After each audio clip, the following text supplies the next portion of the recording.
بسم اللہ الرحمن الرحیم وَيُقَالُ لِلْبَائِعِ اقْطَعْهَا وَسَلِّمِ الْمَبِيعَ، اور بائع سے کہا جائے گا پھل توڑ لو اور مبیع سپرد کر دو۔ اس سے پہلے مسئلہ پڑھ چکے ہیں کہ اگر کسی شخص نے کوئی پھلدار درخت بیچا، پھل بائع کا ہوگا، مشتری کا نہیں ہوگا۔ اب اسی چیز کو اس عبارت میں بتلایا جا رہا ہے کہ اگر بائع نے درخت کو بیچ دیا تو بائع سے کہا جائے گا وَيُقَالُ لِلْبَائِعِ، بائع سے کہا جائے گا اقْطَعْهَا، پھل کو توڑ لو، وَسَلِّمِ الْمَبِيعَ، اور مبیع سپرد کر دو، یعنی درخت مشتری کے حوالے لوٹا دو۔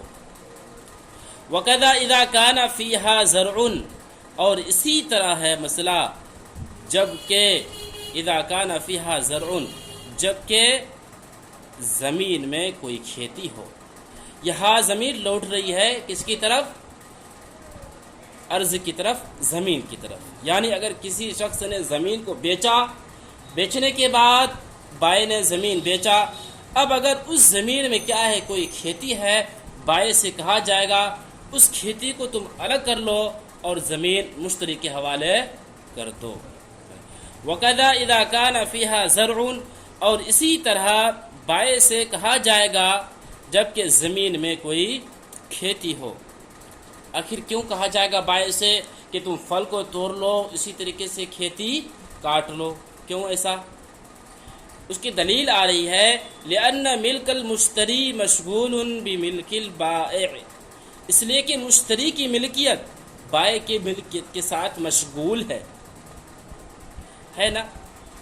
اس لیے کہ مشتری کی ملکیت بائع کی ملکیت کے ساتھ مشغول ہے۔ یعنی مشتری نے جو درخت خریدا ہے، یہ درخت کن کے حق میں ہے؟ ابھی بائع کے پاس۔ اس لیے اب بائع کو چاہیے تھا کہ جو اس کا مالک ہے، یعنی جس نے خرید لیا ہے، وہ چیز ہم اس کے حوالے کر دیں۔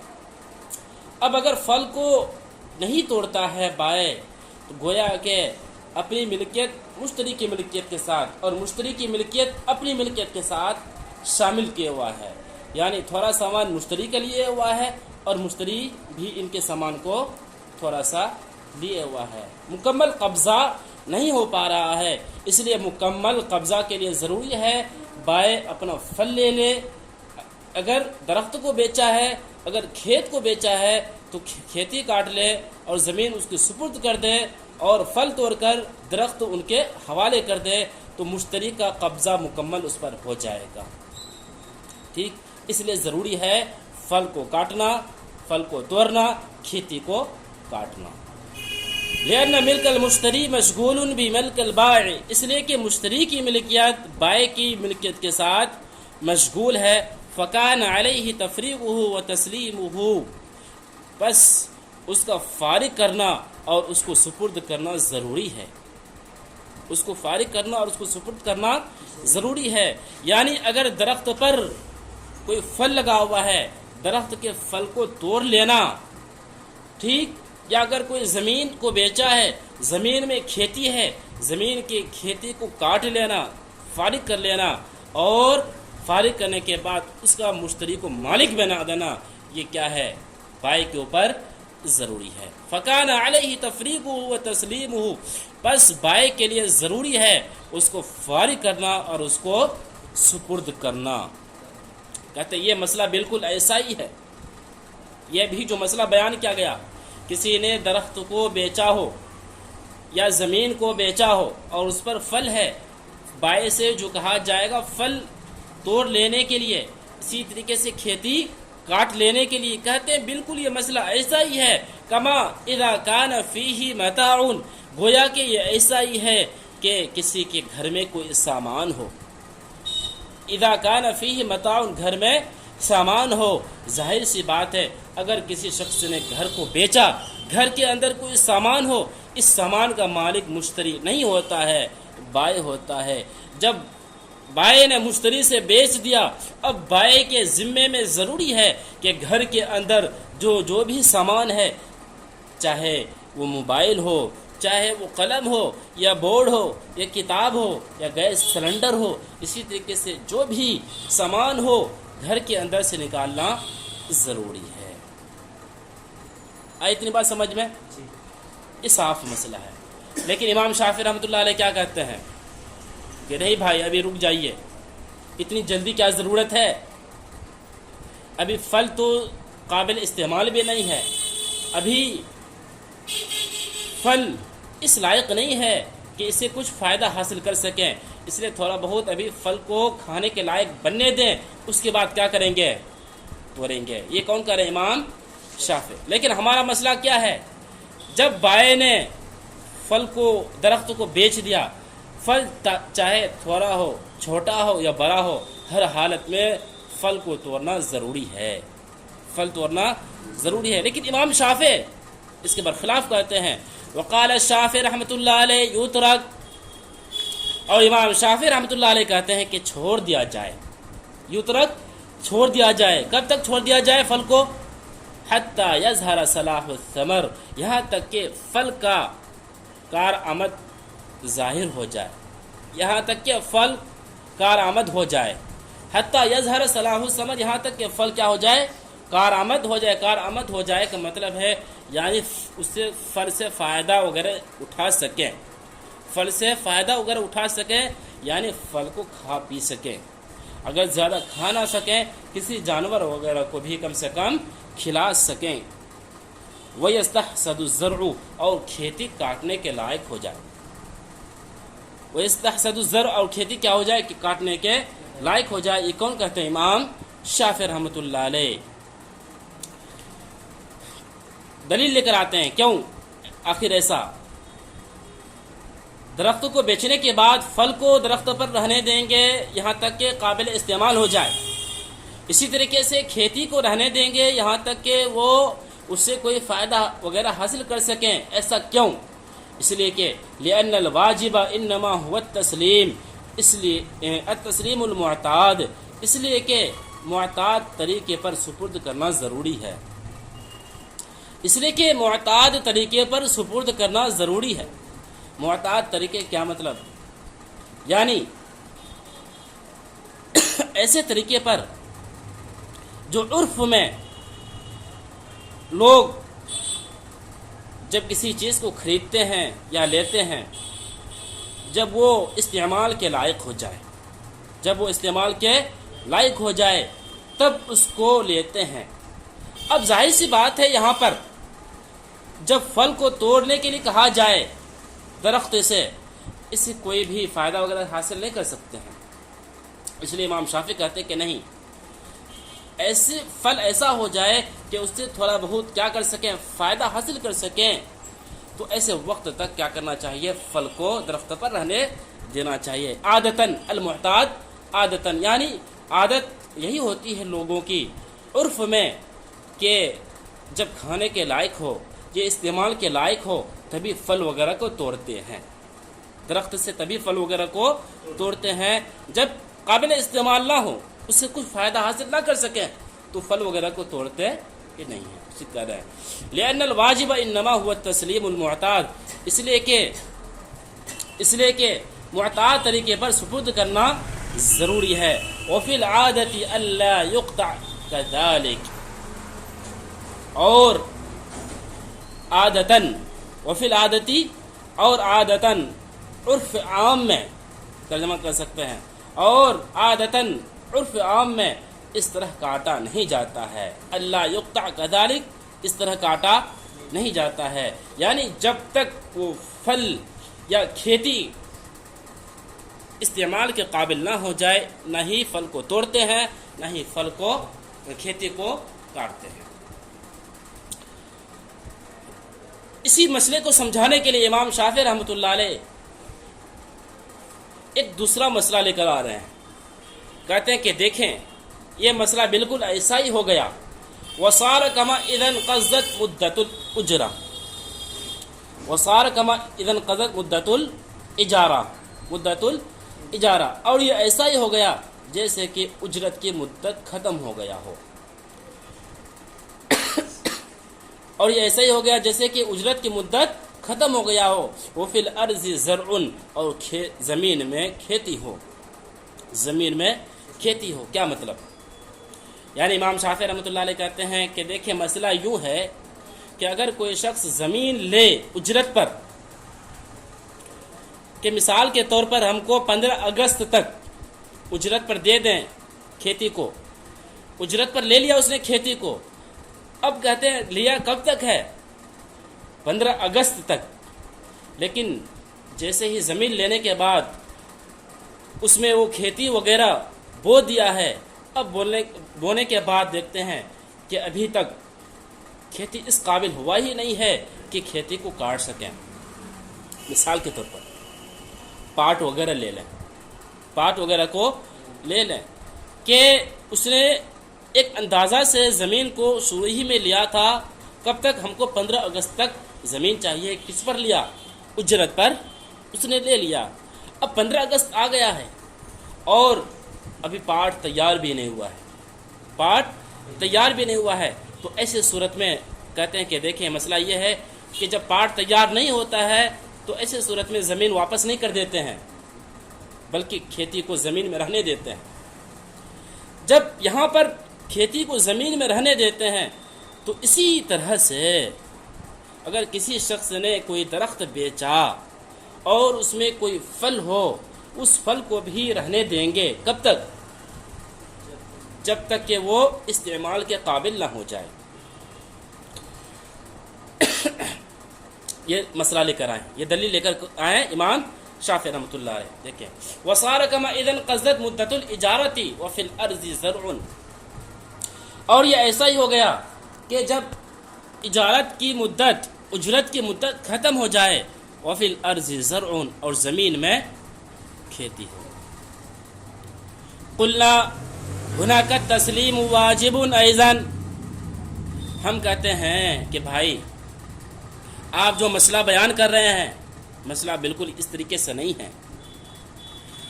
اس میں بھی مسئلہ وہی ہے کہ اگر کسی نے اجرت پر زمین کو لیا ہو 15 اگست تک، اگر اس کی کھیتی تیار نہیں ہوئی ہے، ایسی صورت میں بھی زمین کو واپس کرنا ضروری ہے. اگر وہ زمین کو واپس نہ کرنا چاہے تو زمین کو دوبارہ اجرت پر لے لے، زمین کو دوبارہ اجرت پر لے لے. اب اگر زمین وہ کھیتی کو نہیں کاٹتا ہے تو بس یہی سمجھا جائے گا گویا کہ اس نے زمین کو دوبارہ اجرت پر لیا ہے، دوبارہ اجرت پر لیا ہے. گویا کہ یہ مسئلہ اور وہ مسئلہ دونوں الگ الگ مسئلے ہیں، دونوں الگ الگ مسئلے ہیں. اس لیے آپ اس مسئلے کو پہلے والے مسئلے پر قیاس مت کیجئے. یہ ہماری طرف سے کیا دیا جا رہا ہے؟ جواب دیا جا رہا ہے. قلنا، ہم کہتے ہیں ہونا کا تسلیم واجب ایضاً، ہم کہتے ہیں کہ ایسی صورت میں بھی سپرد کرنا ضروری ہے، ایسی صورت میں بھی سپرد کرنا ضروری ہے. حتی یترک باجر، یہاں تک کہ اس کو اجرت پر چھوڑ دیا جائے.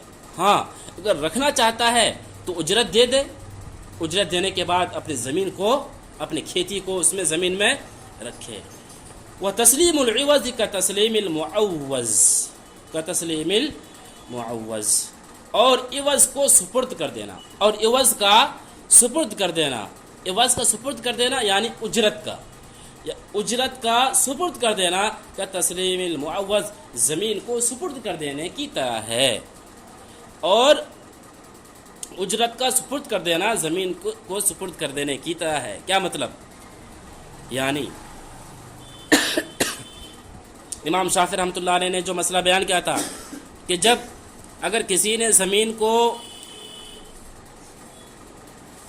اجرت پر لیا تھا متعینہ وقت تک کے لیے، اور اس نے کوئی کھیتی لگا دیا تھا اور اس کی کھیتی اس وقت تک تیار نہیں ہوا، بعد میں اس کھیتی کو رکھتے ہیں جب تک کہ وہ کھیتی تیار نہ ہو جائے. کیا کرتے ہیں؟ رکھتے ہیں. ہم کہتے ہیں کہ نہیں، کھیتی کو اس وقت تک نہیں رکھتے ہیں، بلکہ ایسی صورت میں بھی کیا کرنا چاہیے؟ کھیت کو واپس کرنا ضروری ہے. ہاں اگر اپنے کھیتی کو اس میں رکھنا چاہے، اناج کو اس کھیت میں رکھنا چاہے تو اس کو دوبارہ اجرت دینا پڑے گا، دوبارہ اجرت دینا پڑے گا. اب جب اس نے دوبارہ اجرت دیا تو ایسے ہی ہو گیا گویا کہ اس نے کھیت کو واپس کر دیا. گویا کہ اس نے کھیت کو واپس کر دیا. جب کھیت کو واپس کر دیا تو اس والے مسئلے پر قیاس کرنا پہلے والے مسئلے کو درست نہیں ہے. پہلے والے مسئلے کو قیاس کرنا درست نہیں. کون سے پہلے والا مسئلہ؟ یعنی اگر کسی نے درخت کو بیچا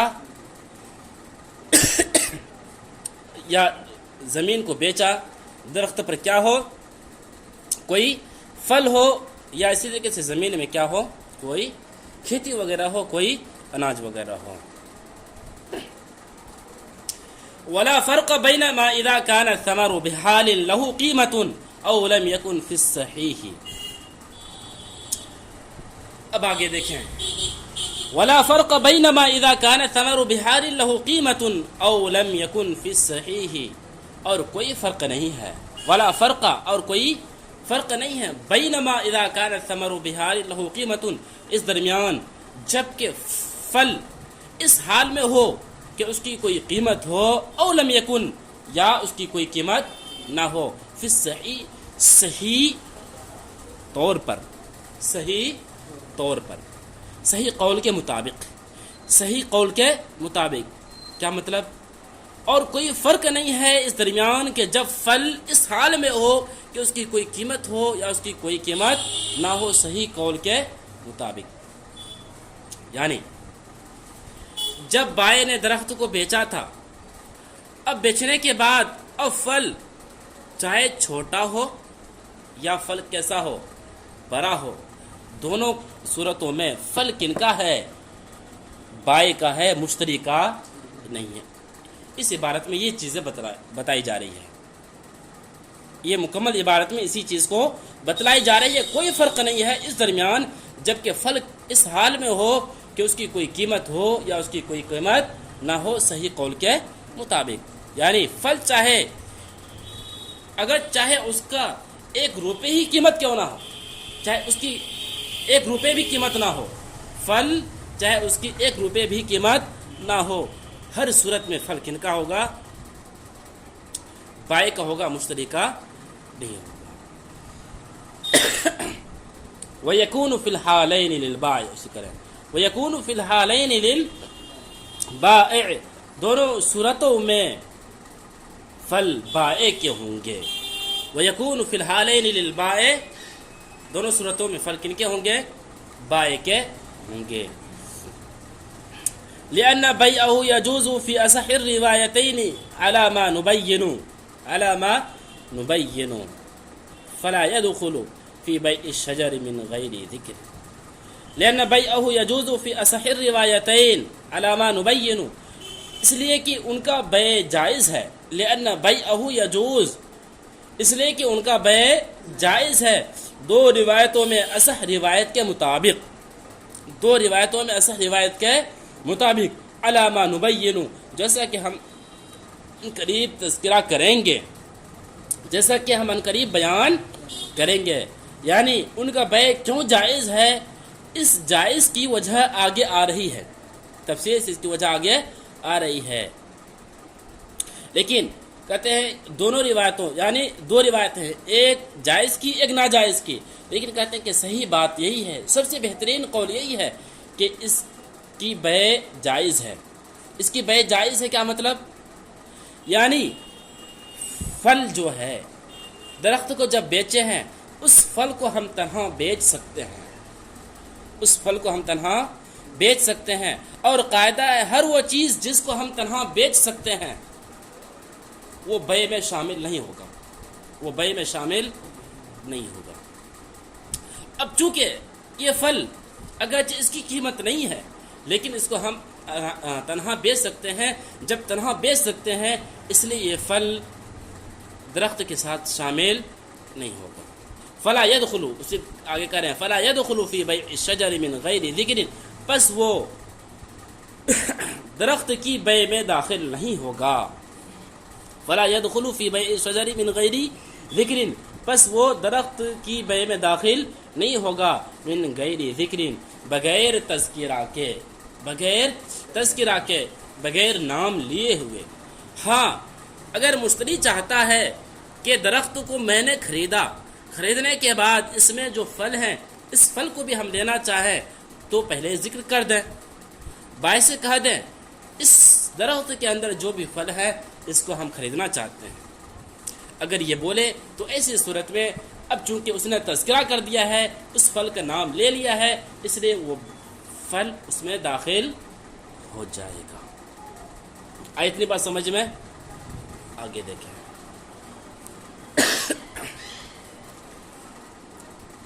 وَأَمَّا إِذَا بِيعَتِ الْأَرْضُ وَقَدْ بَذَرَ فِيهَا صَاحِبُهَا وَلَمْ يَنْبُتْ بَعْدُ لَمْ يَدْخُلْ فِيهِ۔ وَأَمَّا إِذَا بِيعَتِ الْأَرْضُ، اور رہی بات یہ کہ جب زمین بیچ دی گئی ہو، بہرحال جب زمین بیچ دی گئی ہو، وَقَدْ بَذَرَ فِيهَا صَاحِبُهَا، اور ان کے مالک نے اس زمین میں بیج بو دیا ہو، اور اس کے مالک نے اس زمین میں بیج بو دیا ہو، وَلَمْ يَنْبُتْ بَعْدُ، اور ابھی تک وہ اگا نہ ہو، ابھی تک وہ اگا نہ ہو، لَمْ يَدْخُلْ فِيهِ، تو وہ بیج بے میں داخل نہیں ہوگا۔ کیا مطلب؟ یہاں سے الگ مسئلہ ہے۔ مسئلہ یہ بیان کیا گیا کہ مثال کے طور پر میری یہ زمین ہے، ہم نے اس زمین کو کیا کر دیا؟ بیچ دیا۔ اب دو صورتیں ہو سکتی ہیں، یا تو ہم نے اس میں کوئی بیج بویا ہے یا نہیں بویا ہے۔ اگر نہیں بویا ہے تو کوئی بات نہیں، پھر اختلاف ہے ہی نہیں۔ اگر ہم نے اس میں بیج بو دیا ہے، اس کی بھی دو صورتیں ہیں، یا تو بیج کیا ہوا ہوگا؟ اگا ہوگا، یا بیج نہیں اگا ہوگا۔ اگر بیج نہیں اگا ہے تو کہتے ہیں یہ بیج کن کا ہوگا؟ بائع کا ہوگا یا مشتری کا ہوگا؟ تو نہیں، مشتری کا نہیں ہوگا۔ کن کا ہوگا؟ یہ بائع کا ہوگا۔ کن کا ہوگا؟ یہ بائع کا ہوگا۔ دیکھیں، وَأَمَّا إِذَا بِيعَتِ الْأَرْضُ، اور رہی بات یہ کہ جب زمین بیچ دی گئی ہو، وَقَدْ بَذَرَ فِيهَا صَاحِبُهَا، اور اس کے مالک نے اس میں بیج بو دیا ہو۔ بذر یبذر کا مطلب ڈالنا، اس میں بیج بو دیا ہو، ڈال دیا ہو، وَلَمْ يَنْبُتْ بَعْدُ، اور ابھی تک وہ بیج نہ اگا ہو، لَمْ يَدْخُلْ فِيهِ، تو بیج بے میں داخل نہیں ہوگا، بیج بے میں داخل نہیں ہوگا۔ یعنی مشتری اگر چاہے کہ ہم زمین کے ساتھ ساتھ بیج کو بھی لے لیں، زمین کے ساتھ ساتھ بیج کو بھی لے لیں، تو مشتری نہیں لے سکتا ہے۔ یہ بیج کن کا ہے؟ بائع کا ہے۔ کیوں آخر ایسا؟ اس لیے کہ لِأَنَّهُ مُودَعٌ فِيهَا كَالْمَتَاعِ، لِأَنَّهُ مُودَعٌ فِيهَا كَالْمَتَاعِ، اس لیے کہ بیج زمین میں رکھا ہوا ہے سامان کی طرح۔ مودعن کا ترجمہ کر رہا ہوں، رکھا ہوا ہے، کالمتاع سامان کی طرح۔ یعنی اگر کسی شخص نے گھر بیچا، اب گھر بیچنے کے بعد گھر میں کیا ہوتا ہے؟ سامان رکھا ہوتا ہے، تو کہتے ہیں بالکل اسی طریقے سے جب زمین کو بیچا، بیچنے کے بعد اس نے اس میں جو بیج بویا ہے تو ایسے ہی سمجھا جائے گا گویا کہ اس نے اپنے گھر میں سامان رکھا ہے، اپنے گھر میں سامان رکھا ہے۔ جب گھر میں سامان بائع نے رکھا ہو تو کیا مشتری اس پر قبضہ کر سکتا ہے؟ مشتری اس پر قبضہ نہیں کر سکتا ہے۔ یہ قبضہ کن کا ہوگا؟ بائع کا ہوگا، مشتری کا نہیں۔ لِأَنَّهُ مُودَعٌ فِيهَا كَالْمَتَاعِ، اس لیے کہ اس میں رکھا ہوا ہے کالمتاع سامان کی طرح۔ وَلَوْ نَبَتَ، ہاں اگر اگ گیا ہو، اگر وہی بیج کیا ہو؟ اگ گیا ہو، وَلَمْ تَصِرْ لَهُ قِيمَةٌ، اور اس کی قیمت نہ لگی ہو، یعنی بیج تو اگا ہے لیکن ابھی کوئی قابل نہیں ہے، ابھی اس کی کوئی قیمت وغیرہ نہیں لگ سکتی ہے، تو ایسی صورت میں دو باتیں ہیں، ایسی صورت میں دو روایتیں ہیں۔ فَقَدْ قِيلَ لَا يَدْخُلُ فِيهِ، تو ایک قول کہا گیا ہے کہ وہ بیع میں داخل نہیں ہوگا، بیع میں داخل نہیں ہوگا۔ وَقَدْ قِيلَ يَدْخُلُ فِيهِ، اور دوسرا قول کہا گیا ہے کہ بیع میں داخل ہو جائے گا۔ وَقَدْ قِيلَ يَدْخُلُ فِيهِ، دوسرا قول کہا گیا ہے کہ وہ بیع میں داخل ہو جائے گا۔ بیج اگر زمین میں نہ اگا ہو، تو بیج کن کا؟ بائیں کا۔ اگر اگ گیا ہو تو اس میں اختلاف، دو روایتیں ہیں۔ ایک روایت کیا ہے؟ بعض کہتے ہیں کہ یہ بیج مشتری کا ہو جائے گا، اور بعض کہتے ہیں کہ نہیں، مشتری کا نہیں ہوگا، بائیں کا ہی رہے گا۔ اس کا یہ مطلب ہے وقد قیل لا يدخل فيه وقد قیل يدخل فيه۔ بعض کہتے ہیں کہ وہ بے میں داخل نہیں ہوگا، اور بعض کہتے ہیں کہ بے میں داخل ہو جائے گا۔ آخر ایسا اختلاف کیوں؟ کہتے ہیں کہ دیکھیں، یہ اختلاف دوسرے والے مسئلے پر ہے۔ یہ اختلاف جو ہوا ہے دوسرے والے مسئلے پر اختلاف ہوا ہے۔ عبارت دیکھیں، وَكَأَنَّ هَذَا بِنَاءٌ عَلَى الْاخْتِلَافِ فِي جَوَازِ بَيْعِهِ قبل ان يناله المشافر والمناجل۔ مشافر والمناجل، اور یہ اس طرح ہو گیا، وَكَأَنَّ، اور یہ ایسا لگتا ہے، اور یہ ایسا لگتا ہے، هذا بناء، یہ مبنی ہے، علی الاختلاف، اس اختلاف پر، فی جواز بیعہ قبل ان ینالہ المشافر والمناجل۔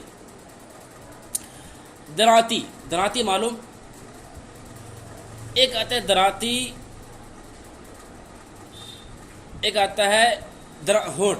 ہونٹ تو سب کو معلوم، جو گائے بھینس وغیرہ اپنے منہ سے گھاس کو کیا کرتے ہیں، لیتے ہیں۔ اور ایک آتا ہے دراتی، دراتی یعنی کچا وغیرہ ہوتا ہے نا، اس سے جو گھاس وغیرہ کو کاٹتے ہیں۔ اب دراتی یا اسی طریقے سے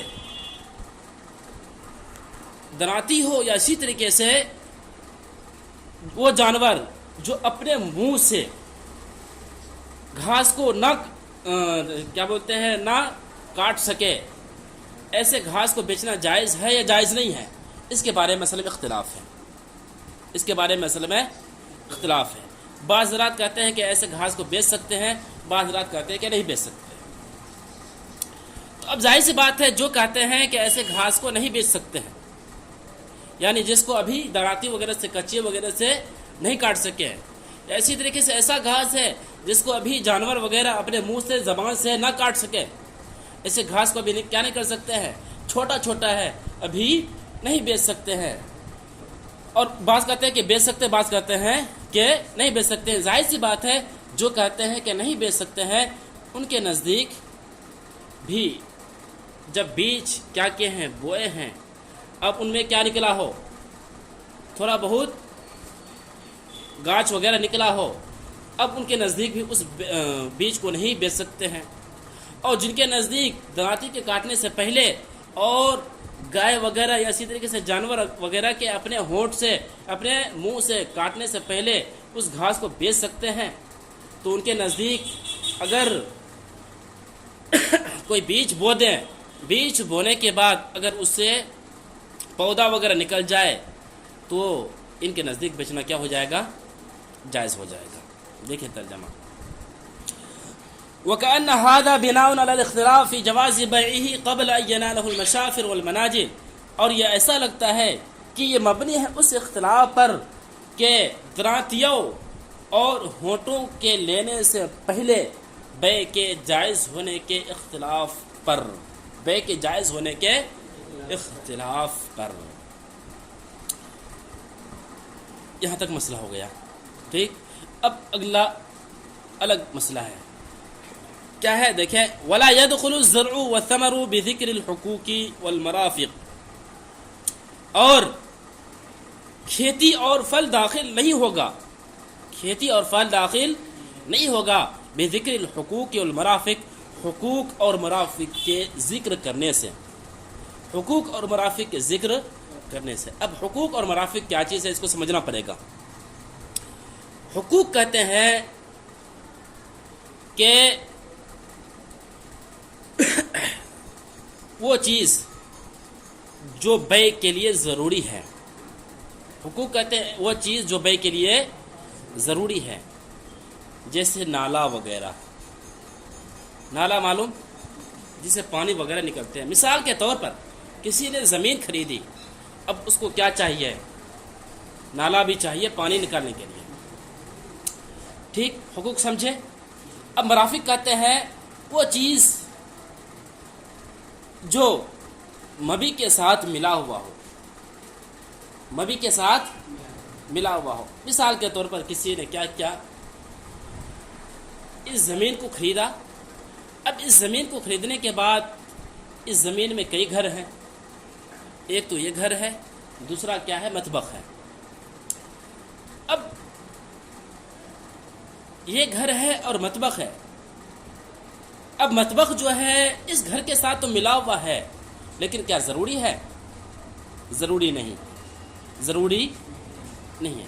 یعنی وہ مبی بے کے ساتھ ضروری نہیں ہے، لیکن ملا ہوا ہے، ملا ہوا ہے۔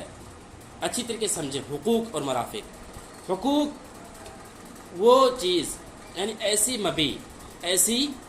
مبی جو دوسرے مبی کے ساتھ ملنا ضروری ہے، جو دوسرے مبی کے لیے ضروری ہو، ایسا مبی جو دوسرے مبی کے لیے ضروری ہو۔ جیسے کسی نے زمین خریدی، اب زمین خریدنے کے بعد اس کو نالی خریدنا بھی ضروری ہے۔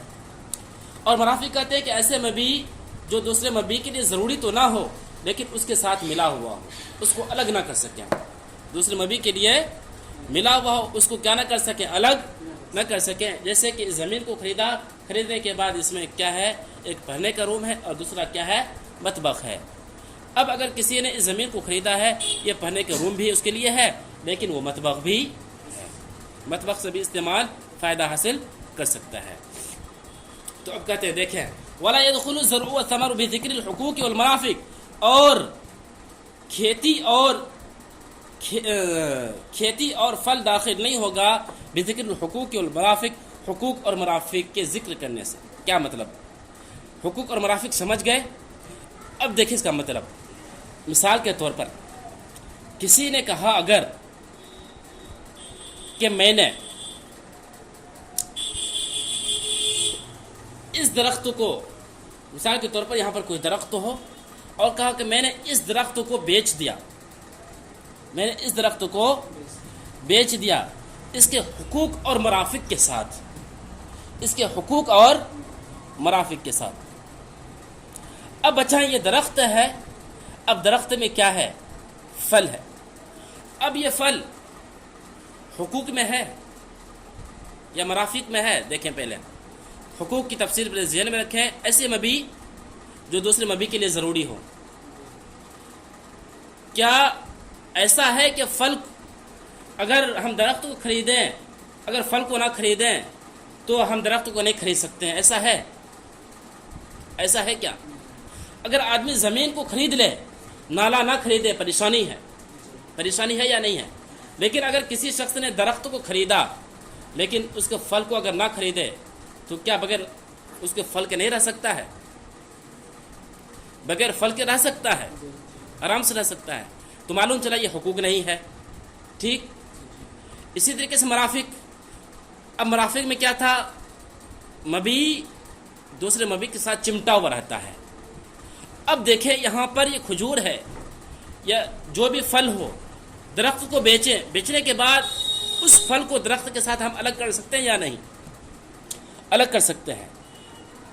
جبکہ ہم زمین کو زمین بیچنے کے بعد جب اس میں کئی کمرے ہوں، ہم کمرہ کو الگ نہیں کر سکتے ہیں، تو مرافق ہو جائے گا۔ لیکن یہاں پر کیا کر سکتے ہیں، ہم پھل کو الگ کر سکتے ہیں۔ تو معلوم چلا نہ تو یہ حقوق ہے اور نہ ہی کیا ہے، یہ مرافق ہے۔ اس لیے اگر کسی شخص نے کہا میں نے اس درخت کو اس کے حقوق اور مرافق کے ساتھ بیچ دیا، تو بتائیں پھل حقوق اور مرافق میں آ رہا ہے؟ نہیں آ رہا ہے۔ اس لیے اسی کہہ رہے ہیں وَلَا يَدْخُلُ الزَّرْعُ وَالثَّمَرُ بِذِكْرِ الْحُقُوقِ، اور پھل اور کھیتی داخل نہیں ہوگا، پھل اور کھیتی داخل نہیں ہوگا حقوق اور مرافق کے تذکرہ کرنے سے۔ لِأَنَّهُمَا لَيْسَ مِنْهُمَا، اس لیے کہ وہ دونوں ان میں سے نہیں ہیں، ہیں ان دونوں میں سے، ان دونوں میں سے نہیں ہے۔ لِأَنَّهُمَا لَيْسَ مِنْهُمَا، اس لیے کہ وہ دونوں میں سے نہیں ہیں۔ وَلَوْ قَالَ بِكُلِّ قَلِيلٍ وَكَثِيرٍ هُوَ لَهُ فِيهَا وَمِنْهَا مِنْ حُقُوقِهَا أَوْ قَالَ مِنْ مَرَافِقِهَا لَمْ يَدْخُلَا فِيهِ، اور اگر کسی نے کہا ہر قلیل اور کثیر ہوا لہو اس کے لیے ہے، یعنی یہ درخت ہے، ان درخت میں چاہے تھوڑا ہو یا زیادہ ہو، کس کے لیے ہے؟ مشتری کے لیے ہے، ہوا لہو مشتری کے لیے ہے، فیہا جو کچھ کی بھی اس میں ہے، ومنہا اور ان میں سے، اس میں اور ان میں سے، من حقوقہا ان کے حقوق میں سے، او قال من مرافقہا یا اس نے کیا کہا من مرافقہا، لم يدخلا فیہ تو ایسی صورت میں بھی کھیتی اور پھل بے میں داخل نہیں ہوگا، کھیتی اور پھل بے میں داخل نہیں ہوگا۔ کیا مطلب؟ دیکھیں، جب اگر کسی نے کہا کہ اس درخت کے ہم نے ہر تھوڑا بہت ہو یا زیادہ ہو تمام چیزوں کو بیچ دیا، جب تمام کہا اس وقت تو پھل شامل ہو گیا تھا، پھل شامل درخت کے ساتھ ہو گیا تھا، لیکن جیسے ہی آگے اس نے کیا کہا من مرافقہا اور من حقوقہا ان کے حقوق میں سے اور ان کے مرافق میں سے، اب پھل ان میں سے نکل جائے گا، پھل ان میں سے نکل جائے گا۔ کیوں؟ اس لیے کہ اس نے کیا کہا ہے من مرافق، کیا ان کے مرافق میں سے اور ان کے حقوق میں سے۔ اب مجھے بتلائیں اس نے کیا بیچا ہے بائے نے؟ مرافق اور حقوق میں سے تمام چیزیں بیچی ہیں۔ اب پھل کیا مرافق میں سے ہے، حقوق میں سے ہے؟ نہیں ہے، اس لیے پھل داخل نہیں ہوگا۔ لما قلنا جیسا کہ ہم نے کہا، وَإِن لَّمْ يَقُلْ مِنْ حُقُوقِهَا أَوْ مِنْ مَرَافِقِهَا دَخَلَا فِيهِ اور اگر اس نے من حقوقها او من مرافقها نہیں کہا دخلا فیہ تو دونوں کے دونوں شامل ہو جائیں گے، کھیتی اور پھل دونوں کے دونوں شامل ہو جائیں گے۔ کیوں ہو جائیں گے؟ اس لیے کہ اس نے کیا کہا، ہم نے اس درخت کے ہر چھوٹا اور بڑے چیز کو بیچ دیا۔ اب ظاہر سی بات ہے ہر چھوٹے اور بڑے چیز میں تو کھجور درخت کا یا کھجور کا درخت ہو یا کوئی بھی درخت ہو، ان کے اندر جو پھل ہے کیا اس میں شامل نہیں ہوگا؟ شامل ہوگا۔ تو جب شامل ہوگا، اب اس نے من حقوقہا من مرافقہا نہیں کہا ہے تو وہ پھل بھی کس میں داخل ہو جائے گا؟ درخت کے ساتھ شامل ہو جائے گا۔ بہت باریکی فرق ہے، اچھی طریقے سے اس کو ذہن میں رکھیں۔ دخلا فیہ دونوں کے دونوں اس میں شامل ہو جائیں گے۔ دخلا سے مراد ہے یعنی درخت اور کھیتی دونوں کا تذکرہ ہو رہا ہے، اس لیے تسنیہ کا صیغہ استعمال کی ہے۔ اما الثمر المجزوز والزرع المحصود لا يدخل الا بالتصریح به، رہی بات توڑا ہوا پھل، الثمر المجزوز توڑا ہوا پھل، والزرع المحصود کٹی ہوئی کھیتی، لا يدخل الا بالتصریح تو وہ بے میں داخل نہیں ہوگا، الا بالتصریح به مگر ان کا تذکرہ کرنے سے، مگر ان کا نام لینے سے، لأنه بمنزلة المتاع اس لیے کہ وہ سامان کے درجے میں ہو گیا، اس لیے کہ وہ سامان کے درجے میں ہو گیا۔ ظاہر سی بات ہے اس میں کوئی بھی اختلاف نہیں ہے۔ پھل کسی نے درخت کو بیچا، درخت بیچنے کے بعد اس میں پھل تھا، بائے نے پھل کو پہلے ہی توڑ لیا، بائے نے پھل کو پہلے ہی توڑ لیا، یا کھیتی ہو کھیتی کو اس نے پہلے ہی کاٹ لیا۔ اب کہتے ہیں کہ ظاہر سی بات ہے یہ پھل یا کھیتی کس کے لیے ہو سکتا ہے؟